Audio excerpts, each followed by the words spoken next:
Buenos días. Hola, hola, buenos días. ¿Me escuchan?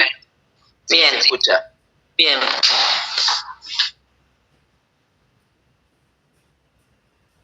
Bueno, vamos a esperar unos minutos que ingresen sus compañeros.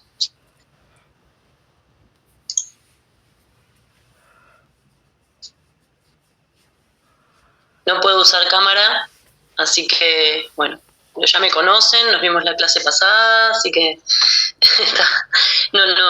por cuestiones técnicas no va a ser posible vernos en esta instancia, pero mientras me escuchen bien y se vea bien la pantalla, ¿se ve bien el PowerPoint?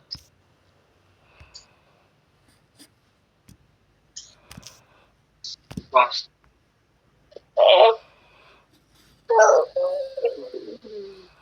¿Alguien podría decirme si se ve bien? Sí, profe, se ve bien el Power.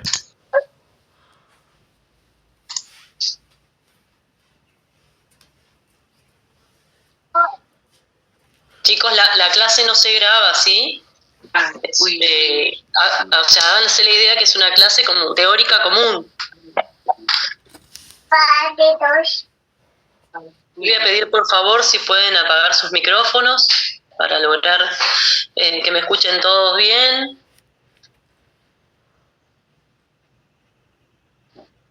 Si hay algún problema me avisan, no hay ningún problema, me comunican si no se ve bien, si no se escucha bien, ¿sí? Mientras tanto mantengan los micrófonos apagados, por favor.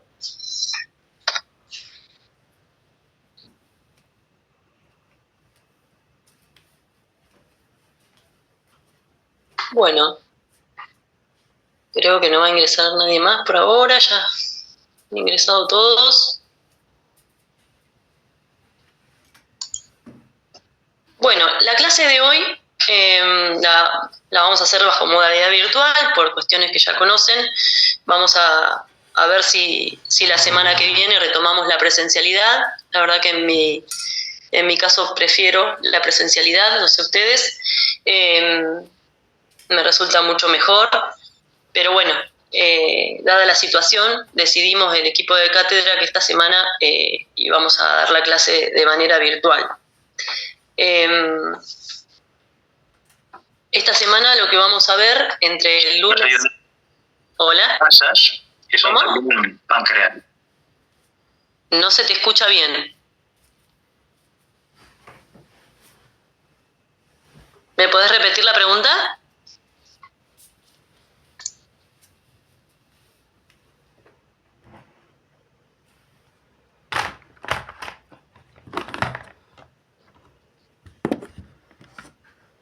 Bueno, lo que vamos a ver esta semana es los aparatos reproductores. ¿Sí? Específicamente esta semana vamos a ver, en esta clase vamos a ver el aparato reproductor masculino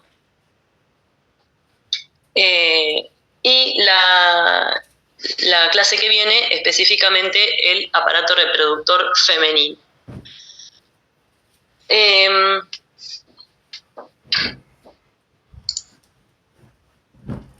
Bien. Solo necesito que alguien me diga si se escucha bien. Buen día, profe. Sí, se escucha bien la clase. Bueno, muchísimas gracias. ¿Y se ve bien la pantalla? Sí, se ve perfecto. Los aparatos reproductores, dice ahora. Bien, perfecto. Muchas gracias, Carolina.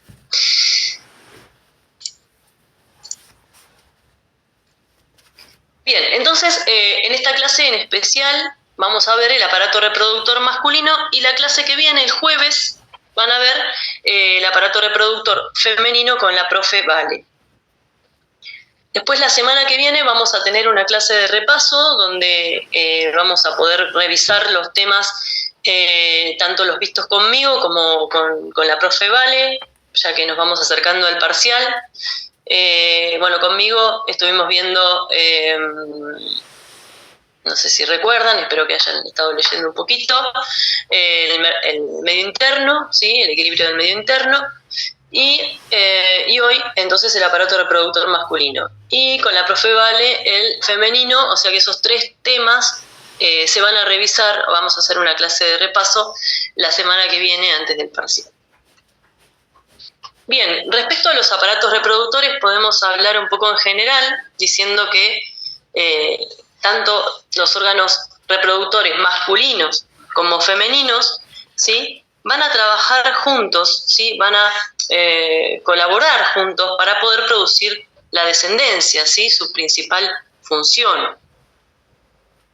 Además, en el caso especial de los reproductores femeninos, de los órganos reproductores femeninos, que ayudan a mantener no solamente el desarrollo del feto, sino también el crecimiento del embrión, ¿sí? Entonces, estos 2 aparatos reproductores van a trabajar juntos, produciendo la descendencia, ¿sí? Y el femenino va a ser el encargado de mantener el crecimiento del embrión y del feto. Cuando hablamos de aparatos reproductores, ¿sí?, vamos a mencionar algunos conceptos, como por ejemplo, ¿qué es la reproducción sexual? ¿Sí?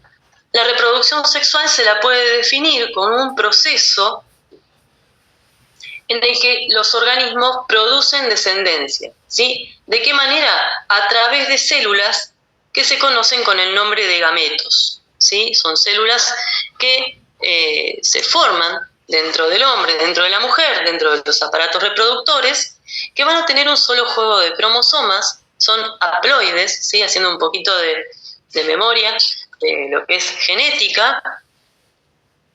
Estas gametas se van a unir, ¿sí?, mediante un proceso que se llama fecundación y van a generar una célula que va a tener un doble juego de cromosomas, ¿sí?, un número diploide de cromosomas. Entonces, por un lado tenemos el proceso por el que los organismos producen descendencia, que es la reproducción sexual, y cómo lo hacen a través de la unión de los gametos, ¿sí? Esa unión de los gametos, femenino, el ovocito secundario, masculino, el espermatozoide, que se llama fecundación, ¿sí? Como se unen 2 gametas que tienen un número haploide de cromosomas, ¿sí?, se forma una célula resultante que va a tener 2 juegos de cromosomas, ¿sí? Va a ser diploide, va a tener un juego de cromosomas de cada progenitor. En cuanto a los órganos reproductores, tanto femenino como masculino, son anatómicamente, ¿sí?, distintos, ¿sí? Son diferentes en cuanto a su anatomía. Pero en ambos casos están adaptados a producir gametos, a permitir la fecundación y, bueno, en el caso de las mujeres, a mantener el crecimiento del embrión y del feto. Pero se los puede agrupar de acuerdo a la función, ¿sí? Si bien anatómicamente son distintos, tienen algunas funciones compartidas y se los puede agrupar de acuerdo a su función en gónadas, ¿sí?, que en el caso del hombre serán los testículos y en el caso de la mujer el ovario, que tienen la función principal de producir gametos y de secretar hormonas sexuales. Ya vamos a ver más adelante qué hormonas sexuales se secretan en el testículo del hombre, ¿sí? Una de las más importantes es la testosterona, ¿sí? Es un andrógeno. Además de las gónadas, también hay conductos, ¿sí? Esos conductos que se van a encargar no solamente de transportar los gametos, ¿sí?, desde su lugar de producción en el testículo hacia el exterior, sino que también tienen una función de almacenamiento, ¿sí? En estos conductos del aparato reproductor también los gametos pueden almacenarse un determinado tiempo, un determinado periodo de tiempo, pasado el cual, en el caso de los espermatozoides, si no son liberados al exterior, se reabsorben en el mismo tejido.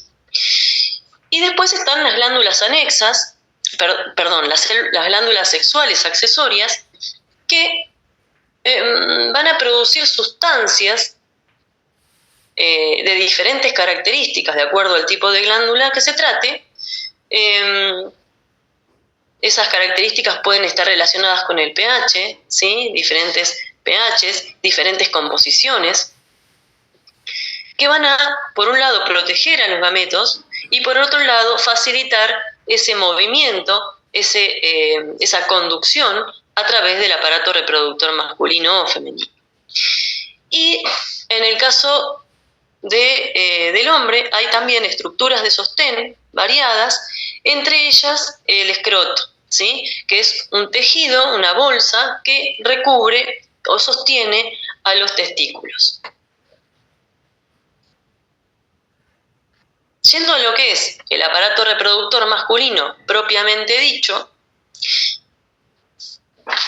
los órganos serían, como dijimos, las gónadas masculinas, testículos, un sistema de conductos que sería desde los primeros conductos que se forman desde el testículo hasta la uretra, que es el último de los conductos, donde los espermatozoides pueden ser liberados al exterior, ¿sí? Entre ellos el epidídimo, el conducto deferente, los conductos deferentes y la uretra finalmente.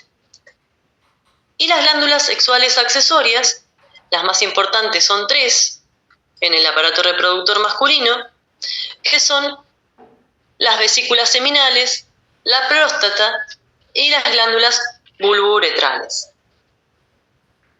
Acuérdense que estas glándulas son las encargadas de secretar sustancias que van a proteger y facilitar el movimiento de los gametos hacia el exterior y de producir el líquido seminal.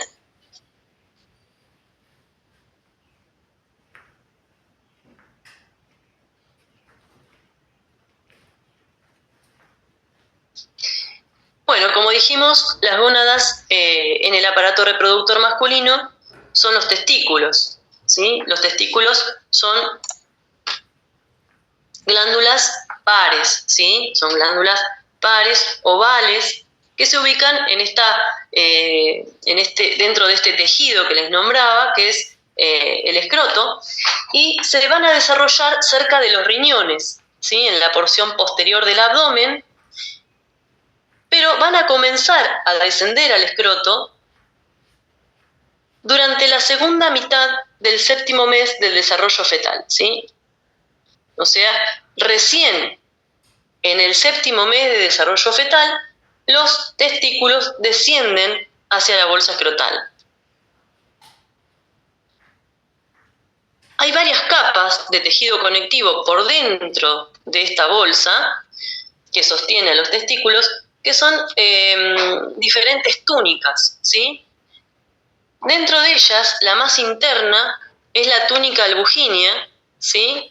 La pueden ver acá en la figura, ¿sí? Una línea más blanquecina por dentro, que va creciendo hacia el interior del testículo, formando tabiques, ¿sí? Tabiques de tejido conectivo que van creciendo a partir de la túnica albuginea hacia el interior, dividiendo cada testículo en compartimentos, ¿sí? Estos compartimentos se llaman lóbulos, ¿sí? Separados entonces por tabiques de tejido conectivo de la túnica albuginea. Dentro de cada uno de esos lóbulos, que son entre 200 a 300 por testículo, se encuentran los túbulos seminíferos enrollados que se pueden ver en la figura, ¿sí?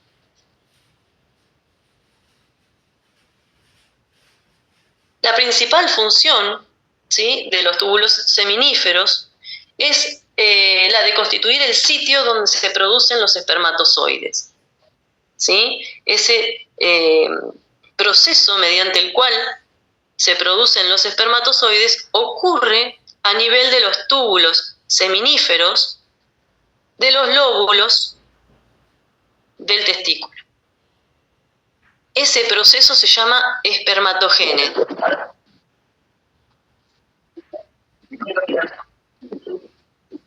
Entonces, la túnica albuginea crece hacia el interior formando tabiques, separando el testículo en lóbulos, entre 200 a 300 lóbulos por testículo,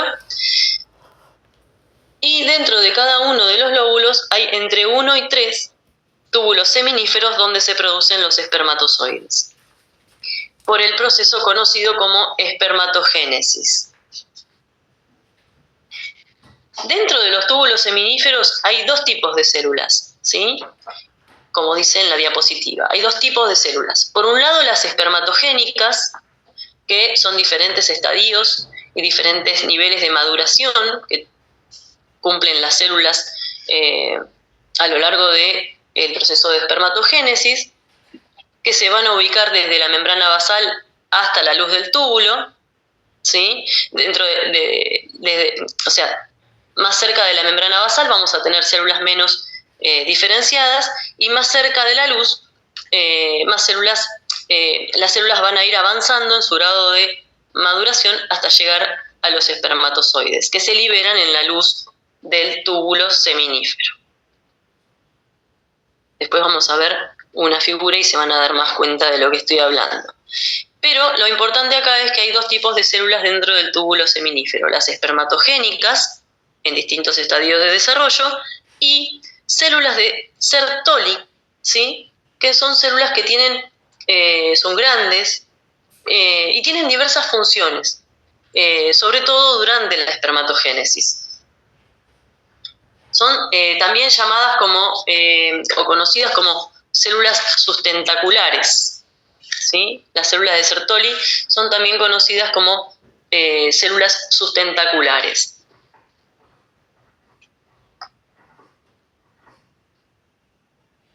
Acá en esta diapositiva se puede ver un poquito de lo que estamos hablando, acerca de los distintos estadios. Tenemos la membrana basal, ¿sí? Del túbulo seminífero. Por debajo de la membrana basal es un espacio intersticial, donde están este otro tipo de células que se llaman células de Leydig, ¿sí? Estas células de Leydig tienen la función de producir testosterona, ¿bien? Y vasos sanguíneos. Luego viene la pared del túbulo seminífero, la membrana basal, y las distintas células, ¿sí? Que van a formar parte de lo que es la espermatogénesis en sus diferentes estadios, que son la espermatogonia, el espermatocito primario, el espermatocito secundario, las espermátides y finalmente los espermatozoides en lo que sería la luz del túbulo seminífero.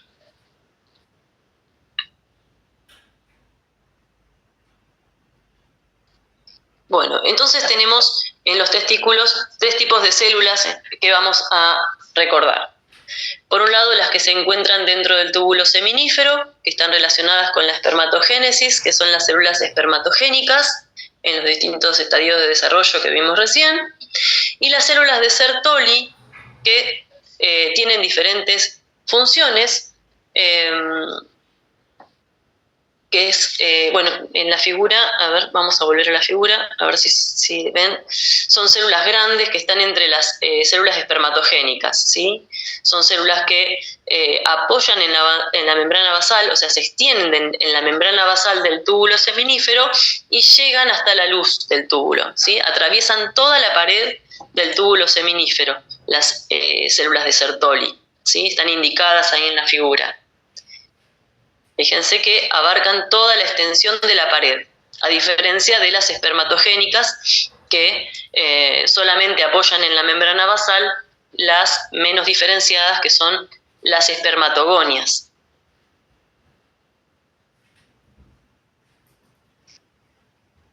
Bueno, acá tenemos el mayor detalle, cómo digamos, la túnica albugínea o la cápsula albugínea de tejido conectivo denso, irregular, se extiende o crece hacia el interior formando esos tabiques de tejido conectivo y dividiendo el testículo en lóbulos, ¿sí? En su interior, donde en su interior se encuentran súper enrollados los túbulos seminíferos, donde se produce la espermatogénesis. ¿Bien? Bueno, también podemos decir, volviendo a estas células, que son las células de Sertoli, que forman, una de las funciones más importantes que tienen, además de el sostén y mantener la espermatogénesis, es la de formar, mediante uniones estrechas entre ellas, una barrera que se conoce con el nombre de barrera hematotesticular, ¿sí? La barrera hematotesticular es un obstáculo, ¿sí? Es una forma de evitar que la sangre llegue a las células espermáticas en desarrollo, a las células espermatogénicas en desarrollo. ¿Por qué? Porque estas células espermatogénicas tienen un antígeno en superficie que puede ser reconocido como extraño por el sistema inmunitario, ¿sí? Por lo tanto, no es conveniente que la sangre llegue hasta las células espermatogénicas, ya que las detectaría el sistema inmunológico como extrañas. ¿Sí? Así que bueno, las células de Sertoli tienen esta función, que es la de formar, mediante uniones estrechas entre ellas, una barrera que se llama hematotesticular. Además tienen otras funciones, como la de nutrir a los espermatocitos y a todos los estadios de la espermatogénesis. Sustentan y protegen a las células espermáticas. Secretan un tipo de hormona que se llama inhibina, ¿sí? Por inhibición, inhibina, después vamos a ver bien cuál es la función. O sea que tienen varias funciones. ¿Cómo ocurre esa espermatogénesis entonces? Pasando a la figura que tenemos acá. La espermatogénesis empieza en la pubertad, digamos, ¿sí? Esa producción de espermatozoides comienza en la pubertad, a partir de células que se llaman espermatogonias. Esas espermatogonias, que son el estadio más indiferenciado en lo que es la espermatogénesis, se desarrollan a partir de células germinativas primordiales en el saco vitelino, ¿sí? Es decir, durante el desarrollo fetal, hay células que son conocidas como células germinativas primordiales, que van a dar origen a estas espermatogonias, ¿sí? Que se van a alojar, van a ingresar al testículo durante la 5ª semana de desarrollo, ¿sí? Esto ocurre en el desarrollo embrional. Entonces, lo que va a ocurrir en el testículo embrionario es que las células germinativas primordiales, un tipo de células muy indiferenciadas, se diferencian en espermatogonias. Esas espermatogonias van a permanecer en un estado de letargo, ¿sí? Sin dividirse, sin diferenciarse, durante toda la niñez, hasta alcanzarse la pubertad, donde se produce activamente los espermatozoides.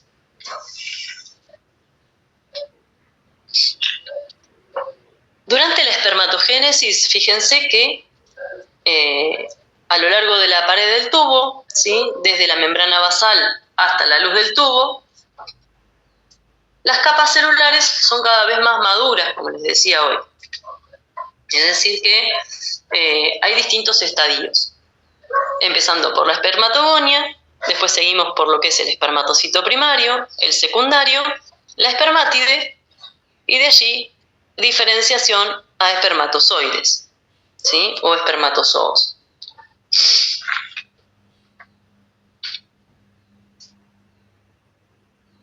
En los seres humanos, la espermatozoide va a durar entre más o menos 65 a 75 días, ¿sí? Es un periodo bastante largo, de 65 a 75 días el proceso de espermatozoide, o sea, desde espermatogonia hasta espermatozoide son entre 65 y 75 días. La espermatogonia es una célula que tiene dos juegos de cromosomas, ¿sí? Es una célula diploide. Recuerden que las únicas células haploides son las gametas, ¿sí? El espermatozoide y el óvulo en la mujer. La espermatogonia es una célula diploide, entonces, ¿sí? Tiene dos juegos de cromosomas. Se van a dividir empiezan a dividirse por Profe, dos. disculpe. Sí. Está avanzando las diapositivas porque se quedó en espermatogénesis. Estamos viendo espermatogénesis. Ah. Porque me parecía que ya estaba durando mucho la diapositiva, por eso. Pensé que se había tildado. Si estás escuchando, te vas a dar cuenta que estamos hablando de esta diapositiva. ¿Estás escuchando bien? Es que me hizo dudar el leí ahí en mensajes si está cambiando la diapositiva. Ah. Yo dije, ¿qué? ¿Pasó o no pasó? No. Fui un poquito moviéndola de atrás para adelante para que vayan viendo las distintas estructuras. Y bueno, y ahora nos quedamos acá en la espermatogénesis, ¿sí? Pero cuando tengan alguna duda, me paran y repito, ¿sí? Ok, profe, gracias. No, por favor. Bueno, entonces, ¿cómo comienza la espermatogénesis? Con la división mitótica de las espermatogonias. Las espermatogonias son diploides, o sea que van a dar células con la misma cantidad de cromosomas, ¿sí? Por mitosis. Algunas de las espermatogonias van a permanecer sobre la membrana basal como un reservorio para futuras producciones de espermatozoides. Esto ocurre muchas veces, ¿sí? A ver, no es que ocurre una sola vez en la vida, ¿sí? Están orientándose en lo que estamos hablando, ¿me entienden, verdad?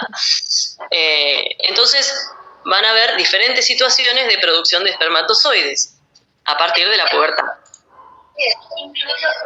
Comienza con el proceso de producción de espermatozoides, va a comenzar con la división mitótica de las espermatogonias, que son diploides. Algunas van a quedar sobre la membrana basal para futuras producciones y otras van a madurar hasta producirse los espermatozoides. Las espermatogonias son diploides, ¿sí?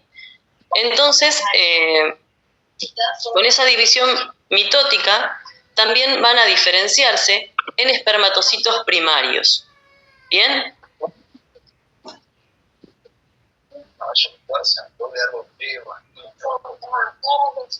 ¿Me siguen hasta ahí?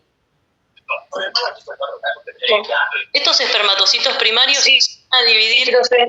Bueno, bien. Entonces, primero lo que ocurre es una división mitótica y diferenciación a espermatocitos primarios. El espermatocito primario también es diploide, ¿sí? Voy a cambiar la diapositiva para que lo vean de otra manera también. Estos espermatocitos primarios también son diploides porque provienen de una división mitótica, pero comienzan a dividirse, ¿sí? Meióticamente, ¿sí? Acuérdense que el objetivo de la espermatogénesis es la formación de gametas, de espermatozoides, que son haploides. Entonces necesitamos un tipo de división que reduzca el número de cromosomas. ¿Cuál es este tipo de división? La meiosis. ¿Bien? Entonces, el espermatocito primario va a dividirse en primer lugar por meiosis 1, dando lugar a espermatocitos secundarios, que son haploides, pero que tienen cada cromosoma 2 cromátides. Bien. Van a volver a dividirse, ¿sí?, por una meiosis 2 y se van a formar las espermátides, que son un nuevo estadio en la espermatogénesis que tiene un número haploide de cromosomas, ¿sí? Y cada una de estas espermátides va a tener en sus cromosomas una sola cromátide. Finalmente, esas espermátides se van a diferenciar en lo que son los espermatozoides propiamente dicho. Esta liberación de los espermatozoides va a ocurrir de manera sincrónica durante el desarrollo espermatogénico.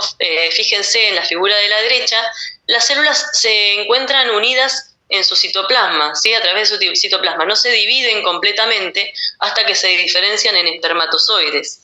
Eso podría estar vinculado con el hecho de que la síntesis o la producción sea sincrónica, ¿sí? En el proceso final, ¿sí?, se van a diferenciar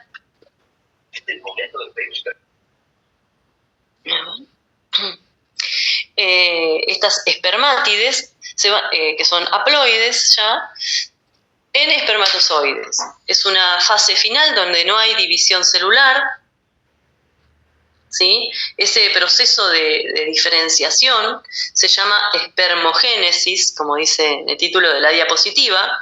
Es una diferenciación de las espermátides a espermatozoides. ¿Qué ocurre en este proceso? Bueno, no hay división celular. Cada una de las espermátides se va a convertir en un espermatozoide, ¿sí? Se van a liberar, se van a separar citoplasmáticamente y pasan de tener una forma esférica, ¿sí?, a una forma más alargada y más delgada, ¿sí? Se va a formar una estructura que se llama acrosoma, ¿sí? El acrosoma se forma por encima del núcleo, cubre aproximadamente 2/3 del núcleo y tiene forma como un capuchón, ¿sí?, encima del núcleo. Y lo que tiene es enzimas. Esas enzimas van a ayudar a los espermatozoides a penetrar el ovocito secundario, ¿sí? Acuérdense que el ovocito secundario es la gameta femenina y ese acrosoma que se encuentra por encima del núcleo del espermatozoide tiene enzimas que van a ayudarlo a penetrar el ovocito secundario. ¿Qué enzimas? Bueno, una de las enzimas es la hialuronidasa y también hay proteasas, ¿sí? O sea, estas enzimas que se ubican en el acrosoma van a ayudar al espermatozoide a penetrar el ovocito secundario o óvulo. Otro de los procesos que ocurren durante la diferenciación de la espermátide a espermatozoide es el desarrollo de un flagelo que va a intervenir en el desplazamiento, en la movilidad del espermatozoide. También otra de las funciones que tienen las células de Sertoli, que está vinculada con este proceso, es la de degradar el citoplasma que queda como consecuencia de esta diferenciación. ¿Sí? Hay como un citoplasma excedente que es degradado por las células de Sertoli, ¿sí? Es un citoplasma que se va a desprender de las espermátides, porque el espermatozoide es más pequeño, tiene menos citoplasma. Se liberan de sus conexiones, ¿sí? Al liberarse de las conexiones que presentan con las células de Sertoli, sufren un proceso que se llama espermiación, ¿sí? O sea que no solamente las espermátides estaban unidas entre sí, sino también con las células de Sertoli. Esa liberación que genera esa producción sincrónica se llama espermiación. Y finalmente los espermatozoides entonces pueden pasar a la luz del túbulo seminífero, ¿sí? Hay un líquido que secretan las células de Sertoli que van a facilitar ese movimiento de los espermatozoides que los van a impulsar, digamos, hacia los conductos del testículo, ya que todavía no tienen esa facilidad para desplazarse.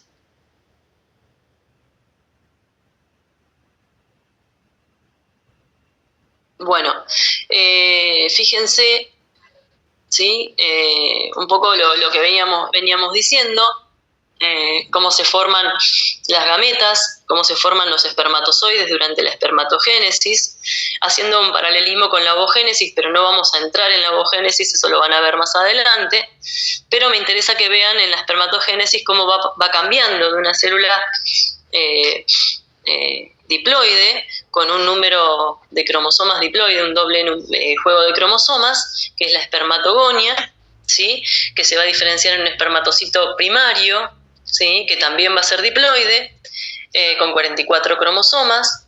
Acuérdense que los cromosomas sexuales son el X y el Y, en el caso del hombre. Luego la división meiótica, la primera división meiótica que sufre el espermatocito va a dar un espermatocito de segundo orden o secundario con un número ya reducido de cromosomas, ¿sí? 22 cromosomas, ¿sí? Luego la segunda división meiótica va a dar como resultado a las espermátides, ¿sí? Las espermátides que también van a ser haploides y que finalmente se van a diferenciar en espermatozoides con un número haploide de cromosomas, un flagelo, un acrosoma, etcétera, lo que mencionamos recién. O sea que en un túbulo seminífero vamos a encontrar los distintos estadios: espermatogonias, espermatocito primario, secundario, espermatide y espermatozoides.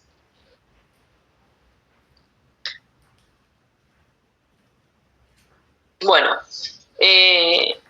para que todo esto ocurra, ¿sí? Hay una regulación, ¿sí? Una regulación de tipo hormonal.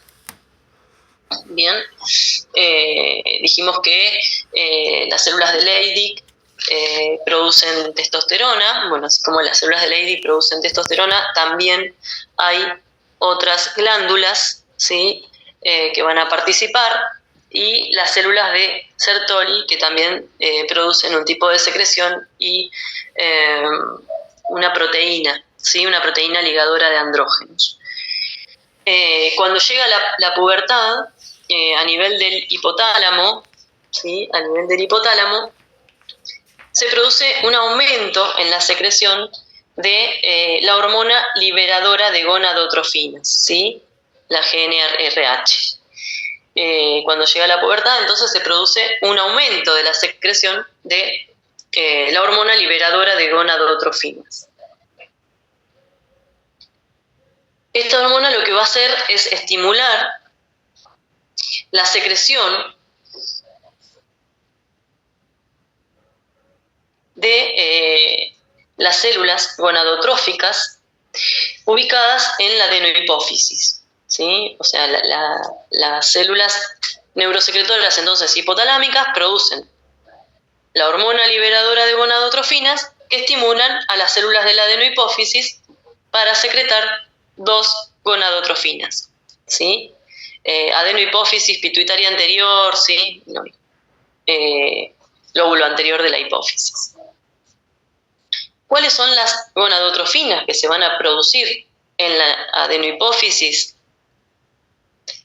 Por un lado, la hormona luteinizante, ¿sí? O LH, y por otro, la hormona folículo estimulante o FSH.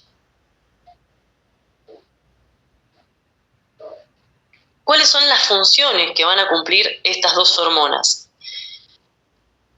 En el caso de la folículo estimulante, actúa de forma indirecta, pero estimula a la espermatogénesis, ¿sí? Va a estimular el proceso de espermatogénesis. en conjunto con la testosterona producida por las células de Leydig, ¿sí? Ambas de forma sinérgica, van a actuar sobre las células de Sertoli y van a estimular la secreción de proteína liberadora de andrógenos, ligadora de andrógenos, perdón. Esa proteína ligadora de andrógenos es liberada a la luz de los túbulos seminíferos, ¿sí?, por las células de Sertoli hacia el líquido intersticial y alrededor de las células espermatogénicas. ¿Qué hace esa proteína liberadora de andrógenos? Se une al ABP, a la testosterona, ¿sí? Lo que hace es mantener elevadas las concentraciones de testosterona. Entonces, la folículo estimulante, ¿sí?, la hormona folículo estimulante secretada por la adenohipófisis cuando comienza la pubertad, lo que hace es estimular a las células de Sertoli en conjunto con la testosterona de manera sinérgica para que produzca proteína liberadora de andrógenos. Esa proteína liberadora de andrógenos se une a la testosterona y la mantiene en elevadas concentraciones durante la espermatogénesis. Y la testosterona lo que hace es estimular la espermatogénesis en los últimos pasos de la espermatogénesis, ¿sí?, dentro de los túbulos seminíferos. Eso en cuanto a la folículo estimulante, ¿sí? Actúa junto con la testosterona sobre las células de Sertoli. Fíjense que... yo. ¿Cómo? Ahí. ¿Y el otro?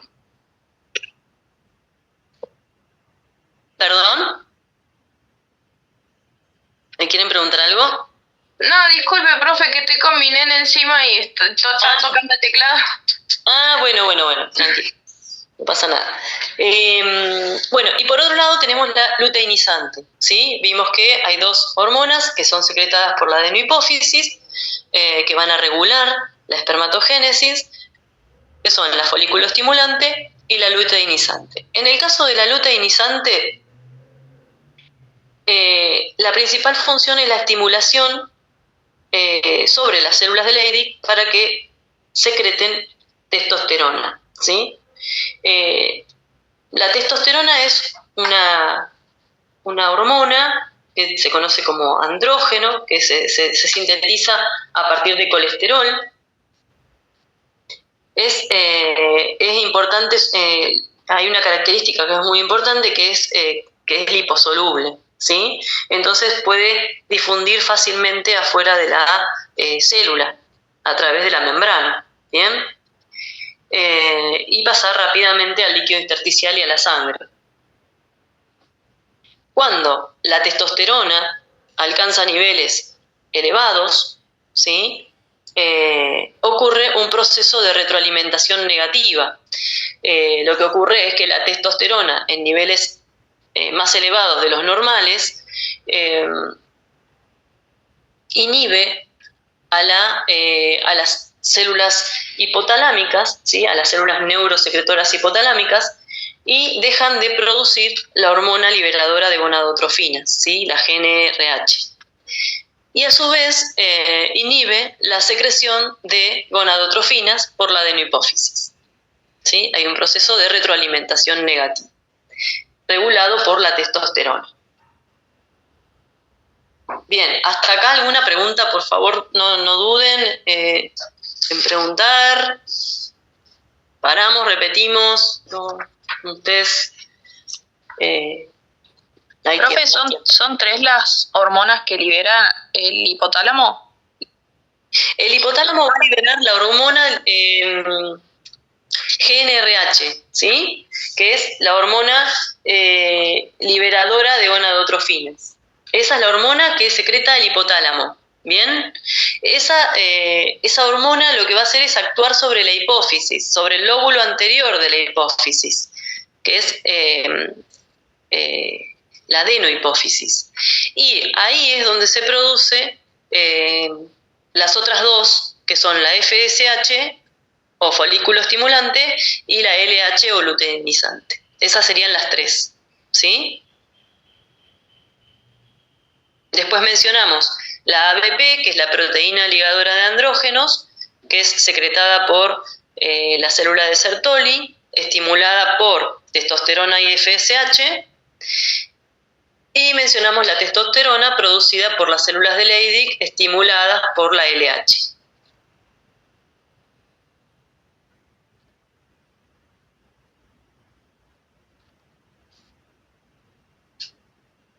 Profe, me quedó una duda. Sí. Entonces, este proceso de retroalimentación Sí.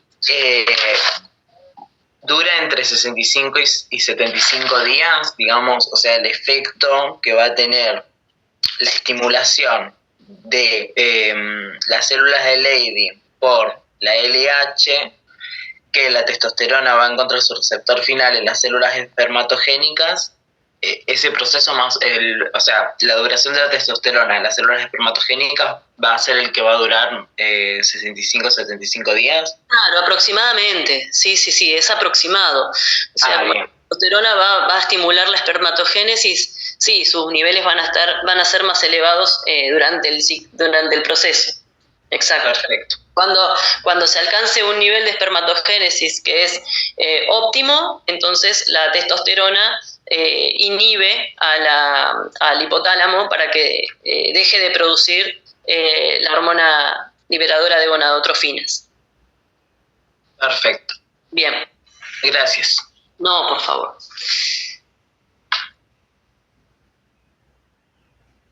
Bueno.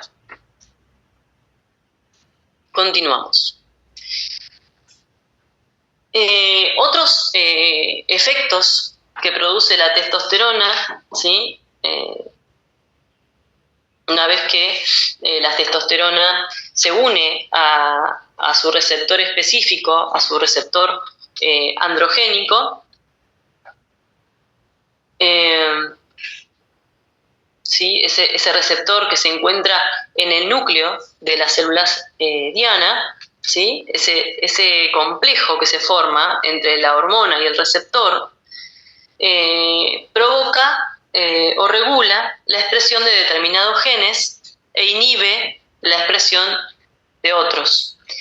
Esos cambios que genera la unión de la hormona con el receptor producen distintos efectos, ¿sí? Esos efectos pueden darse antes del nacimiento, es decir, durante el desarrollo prenatal,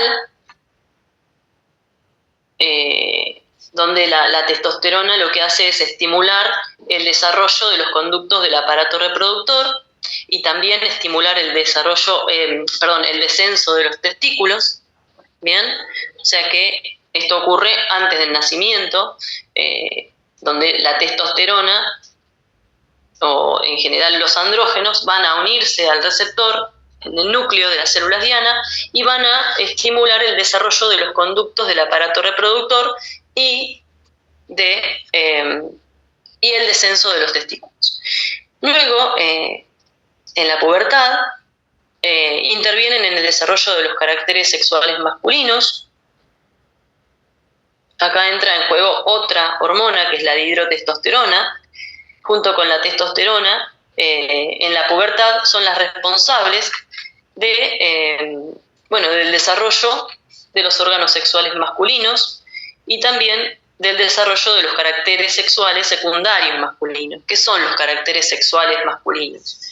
Son los que van a diferenciar a los hombres de las mujeres, ¿sí? Pero no van a cumplir una función en la reproducción, ¿sí? Solamente son características, por eso características o caracteres sexuales secundarios, porque no intervienen directamente en la reproducción, pero diferencian a hombres de mujeres. Por ejemplo, el crecimiento muscular y esquelético, ¿sí? Que es aumentado, dando como un resultado una espalda ancha y una cintura angosta en el hombre, el crecimiento del vello, ¿sí? Dentro de los límites aportados por la herencia, ¿sí? No es lo mismo en todos los hombres, pero sí el crecimiento del vello es diferente que en las mujeres. y hay mayor cantidad en algunas partes del cuerpo que en otras. También el engrosamiento de la piel es otra de las características que distinguen a los hombres de las mujeres. El aumento de la secreción de las glándulas sebáceas. Y bueno, y también podemos nombrar el crecimiento de la laringe, que genera un tono grave en la voz. Otro de los efectos de la testosterona y de los andrógenos es la estimulación del anabolismo, ¿sí? Se considera que los andrógenos son anabólicos, ¿sí? Es decir, que estimulan la síntesis de proteínas. Eso se va a ver, se puede ver o evidenciar en el aumento de la masa muscular y ósea, ¿sí? Que hay en los hombres respecto de las mujeres. Entonces, en el desarrollo prenatal estimulan el patrón de desarrollo de los conductos del aparato reproductor y el descenso de los testículos. También intervienen en la pubertad en el desarrollo de los caracteres sexuales masculinos y de los caracteres sexuales secundarios, ¿sí? Que son los que diferencian hombres de mujeres y no intervienen en la reproducción sexual. Y el anabolismo, ¿sí? Son considerados andrógenos, los andrógenos son considerados anabólicos y estimulan la síntesis proteica.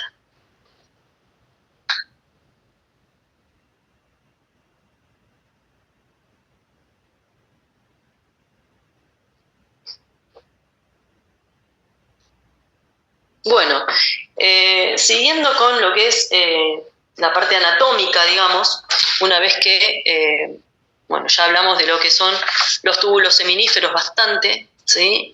Que son los que se encuentran dentro de cada uno de los lóbulos, ¿sí? Dentro de los lóbulos del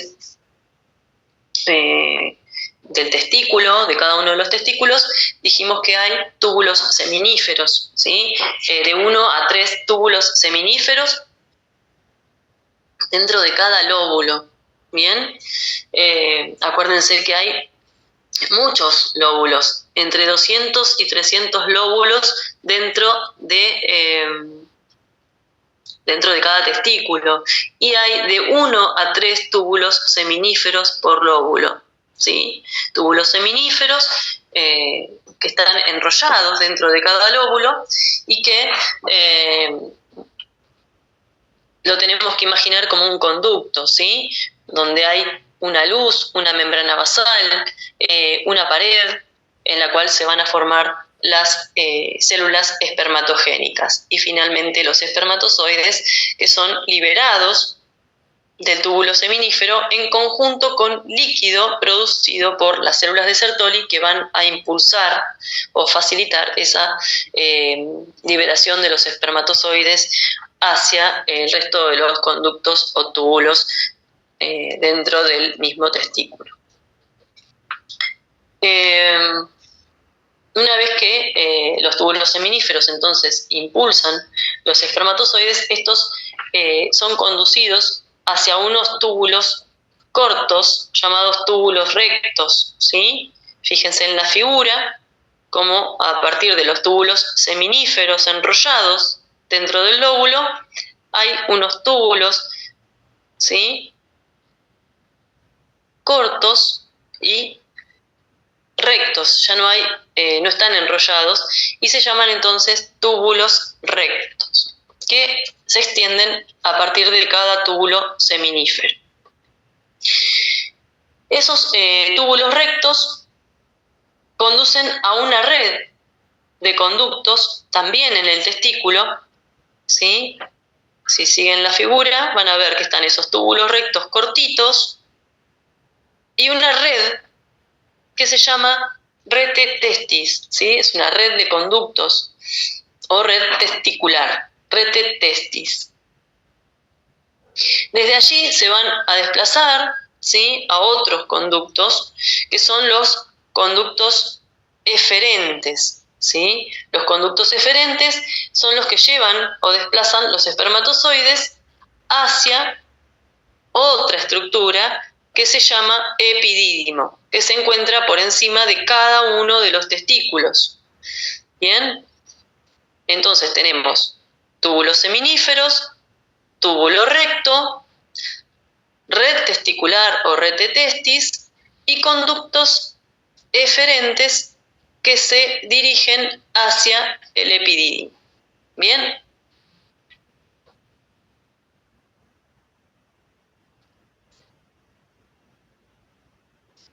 Bueno, cualquier cosita me paran y me preguntan. Estos conductos eferentes, ¿sí?, son una serie de conductos que están enrollados adentro del epidídimo, ¿sí? No sé si lo alcanzan a ver, donde dice cabeza del epidídimo, ahí hay un montón de conductos eferentes enrollados, ¿sí?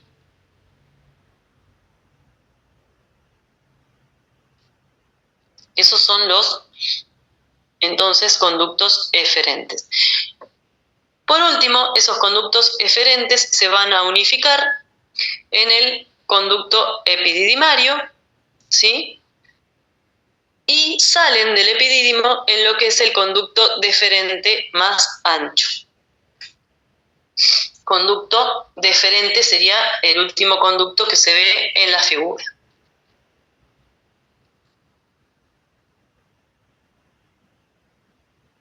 ¿Qué es el epidídimo? ¿Sí? Mencionamos el epidídimo. A ver si tengo otra figura. Acá se ve un poquito mejor lo que es el epidídimo, que es acá tenemos lo que es el testículo, ¿sí?, con sus túbulos seminíferos en su interior, en cada uno de los lóbulos, el túbulo recto, ¿sí?, los túbulos rectos, la red de testis, ¿sí?, los conductos eferentes que se van a enrollar dentro del epidídimo. Dentro de la cabeza del epidídimo tenemos conductillos eferentes, luego el cuerpo del epidídimo, ¿sí?, con el conducto epididimario, y por último este conducto que se origina en la cola del epidídimo y sube, que es el conducto deferente, ¿sí?, que es más ancho que el conducto del cuerpo epididimario. Ahí estamos. Ahí se ve mucho mejor lo que es la túnica albugínea. Fíjense cómo crece hacia el interior, formando estos tabiques de tejido conectivo. Bueno, está bastante linda esta imagen. Bueno, esa no sé qué pasó ahí.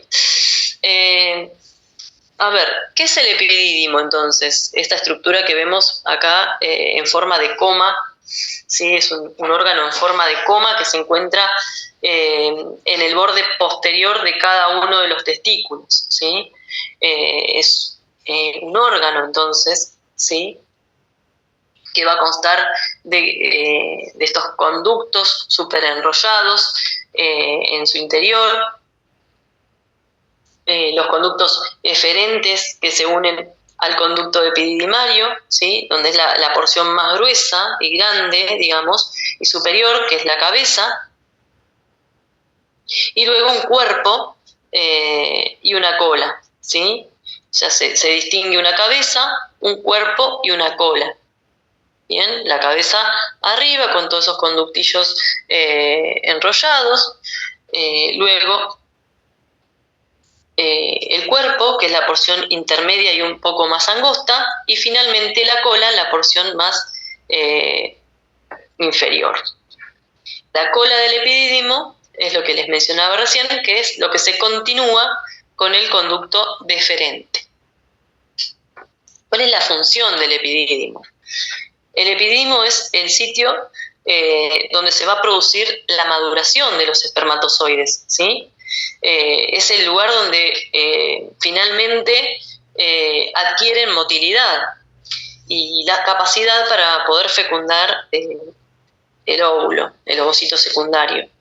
Entonces es muy importante la función, más allá de que se diferencian al salir a la luz del túbulo seminífero, todavía no tienen total capacidad de desplazarse, no tienen motilidad, sino y no tienen la capacidad de fecundación todavía. la última etapa de la maduración ocurre en el epidídimo. Esa etapa de maduración dura aproximadamente unos 14 días. Otra de las funciones que tiene el epidídimo es la de impulsar, ¿sí? Ayuda a impulsar a los espermatozoides hacia el conducto deferente. La pared del epidídimo tiene un músculo liso desarrollado y mediante contracciones peristálticas de ese músculo liso permite que los espermatozoides sean impulsados hacia el conducto deferente. Y también interviene en el almacenamiento de espermatozoides que van a permanecer viables por varios meses, que pueden permanecer viables varios meses en el epidídimo, pero si no son liberados al exterior, son finalmente reabsorbidos. ¿Sí? No van a permanecer un tiempo ilimitado tampoco ahí en el epidídimo. Bueno, después tenemos entonces, como les decía, un conducto deferente. El conducto deferente es el que continúa con la cola del epidídimo, donde el conducto epididimario se hace menos enrollado, ¿sí? Menos tortuoso, aumenta el diámetro, ¿sí? Y se llama conducto deferente. El conducto deferente tiene una longitud bastante grande, aproximadamente 45 centímetros de longitud. Y como veíamos en la figura, asciende, ¿sí? Asciende por el borde posterior del epidídimo y es más ancho que el conducto epididimario que le da origen. También tiene una capa, este conducto deferente tiene una muscular muy desarrollada, ¿sí? Y eso permite que los espermatozoides y el líquido seminal sean impulsados, ¿sí? Por medio de contracciones peristálticas de ese músculo liso. Entonces, bueno, una de las funciones más importantes del conducto deferente va a ser transportar a los espermatozoides, ¿sí? Desde el epidídimo hacia la uretra, último de los conductos, la uretra. Y también, Sí. ¿Cómo dijo el conducto deferente transportar espermatozoides del epidídimo hasta la uretra, que es el último de los conductos? Ah, gracias. Bien.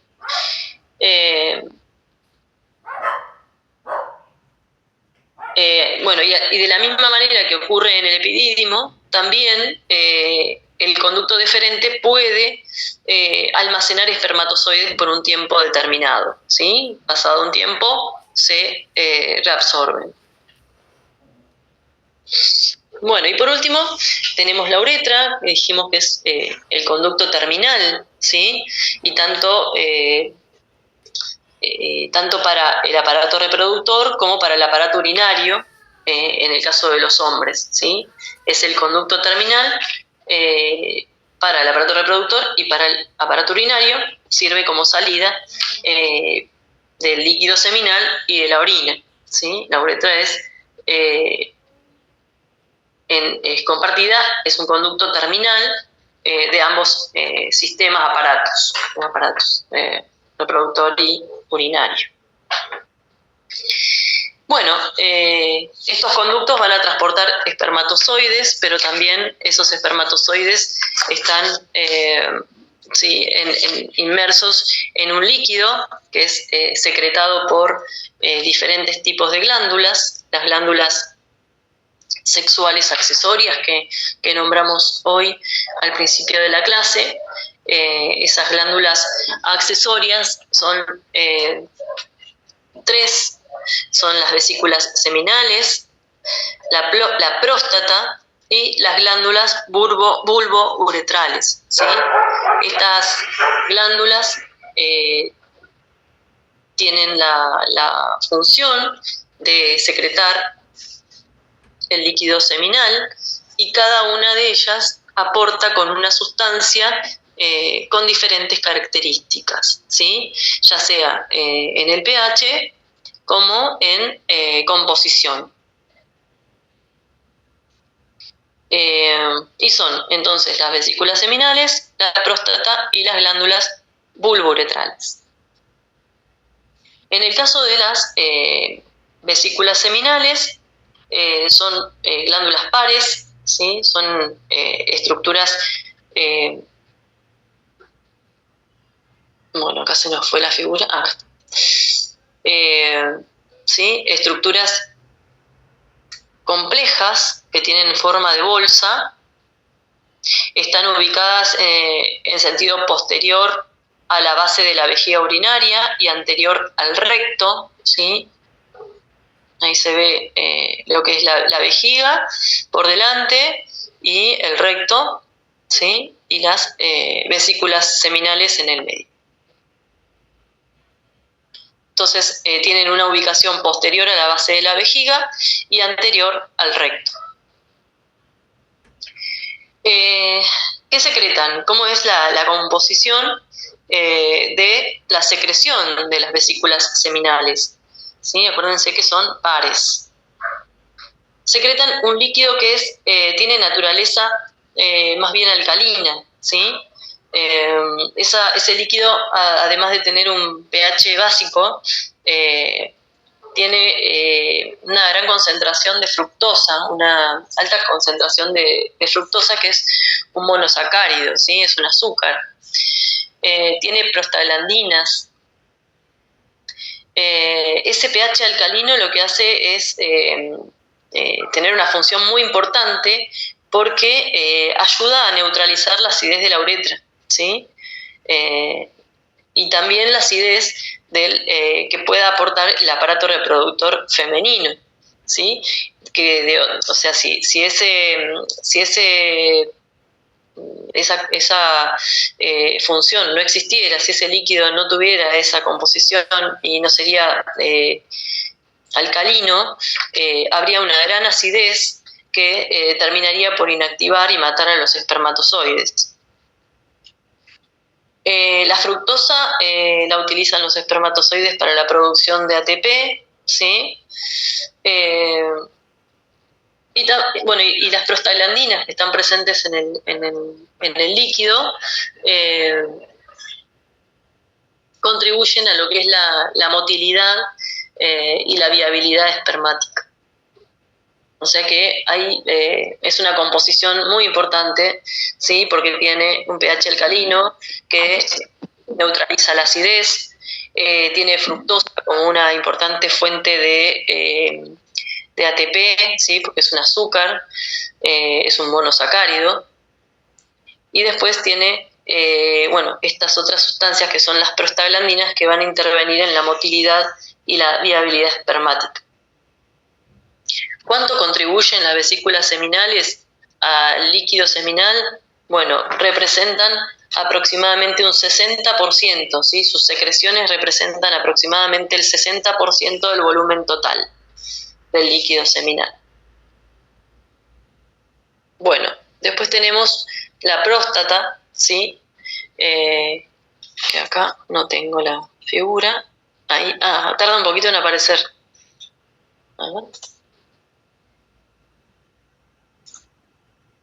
Ahí está, tiene como un efecto. La próstata es una glándula única, ¿sí? No es par, como en el caso de las vesículas seminales, sino que es una glándula única. No sé si la alcanzan a ver. La definen como que tiene forma de rosquilla, no sé, yo no me imagino la forma de rosquilla. Y tiene un tamaño aproximado de una pelota de golf, ¿sí? Es el tamaño es aproximadamente. ¿Dónde se ubica la próstata anatómicamente? Se encuentra debajo de la vejiga urinaria, ¿sí? Abajo de la vejiga, o sea que es muy próximo a las vesículas seminales. Es una glándula que está por debajo de la vejiga urinaria y se encuentra rodeando a la uretra prostática, ¿sí? Un conducto que pasa a través de la próstata, que es la uretra prostática. Acuérdense que proviene del conducto deferente. Bueno, respecto a la próstata, podemos decir que el tipo de secreción que tiene es levemente ácido, ¿sí? Va a tener alrededor de un pH de alrededor de 6,5.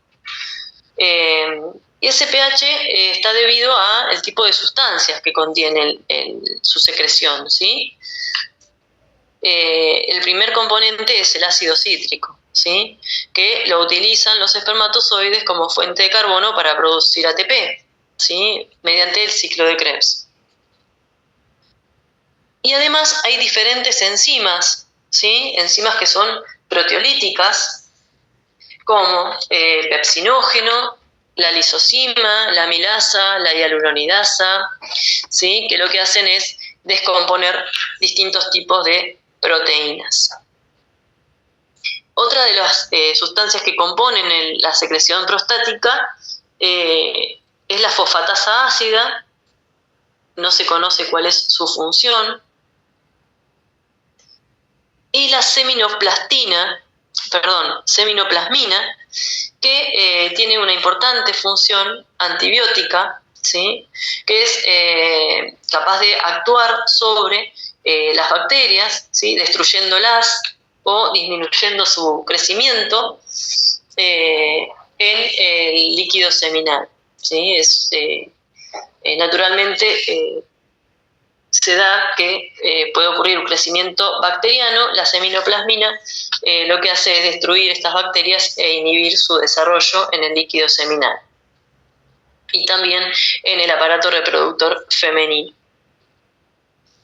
¿Cuánto contribuyen al líquido seminal estas secreciones prostáticas? Un 25%, ¿sí? Un 25% del volumen del líquido seminal es debido a las secreciones de la próstata. Y bueno, una de las funciones principales es la de contribuir a la motilidad y a la viabilidad de los espermatozoides. Bueno, y las otras glándulas que mencionamos son las bulbouretrales, ¿sí? Las bulbouretrales, a ver si la tenemos, no tengo figura, pero bueno, se ubican, son un par de glándulas, son pares, al igual que las seminales, que se ubican debajo de la próstata. Lo que vemos en algunas figuras son los conductos. A ver. No lo alcanzo a ver en estos.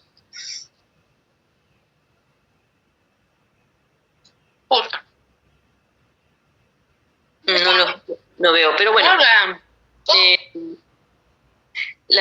Bueno, se encuentran por debajo de la próstata y se abren en el interior de la uretra, ¿sí?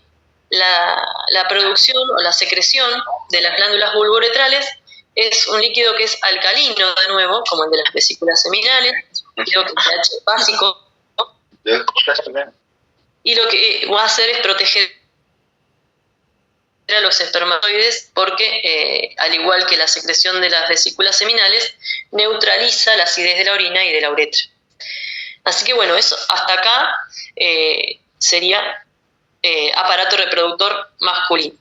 Tenemos un ratito para evacuar dudas, si tienen algunas dudas, y si no, bueno, nos vemos en la clase de repaso la semana que viene. ¿Quieren que repasemos algo? ¿Tienen alguna duda? Profe, ¿hoy sube el PowerPoint? Sí, lo puedo subir. Profe, ¿Hay guías de este tema? No hay guías. La verdad que no hay una guía todavía. Se podría subir a alguna actividad de repaso, pero la verdad que me interesaría más que repasen el PowerPoint y que si pueden venir con algunas inquietudes por ahí. Pero podría subirles si quieren alguna guía con preguntas como para que vayan enfocándose en lo que en lo que van a ser las preguntas del parcial. Sí, estaría bueno para poder quedarnos también.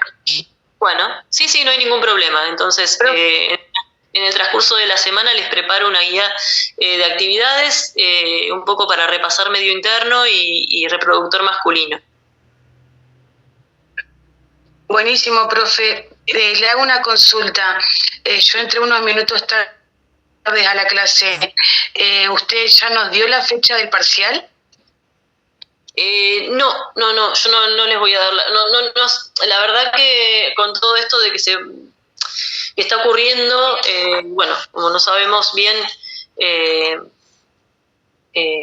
bueno, si vamos a poder cumplir con el cronograma, no me adelantaría, pero sí tienen ya el cronograma desde el principio de año, donde les dice las fechas de los parciales, ¿verdad? Porque yo me reincorporé ahora, pero tengo entendido que ya la fecha la tienen. No, la fecha no la tenemos. Según el calendario de ahora, no hay fecha en el mes de noviembre. No hay fecha todavía. Bueno. Octubre, perdón. No va a ser, la semana que viene, esta semana vamos a terminar con reproductor femenino, la semana que viene vamos a hacer repaso, así que yo supongo que va a ser en noviembre. Bien, buenísimo, profe. ¿La clase del día jueves de 9 a 11 va a ser virtual? Va a ser virtual, sí, con la profe Vale. Con Valeria. Bien, en el mismo horario de 9 a 11. Sí, como si fuéramos a la clase teórica. Sí. De todas maneras, la profe se va a comunicar y les va a dejar... Bárbaro, muchas gracias, profe. No, por favor. Bueno, y cualquier inquietud que tengan con el tema del examen, por ahí si quieren confirmar la fecha, le pueden escribir por Pedco al profesor Juan, ¿sí? Que él les va a definir. Bueno, chicos, nos vemos entonces. Tengan un lindo día. Chao, profe, muchas gracias. Gracias a ustedes. Muchas gracias, profe. Buen día.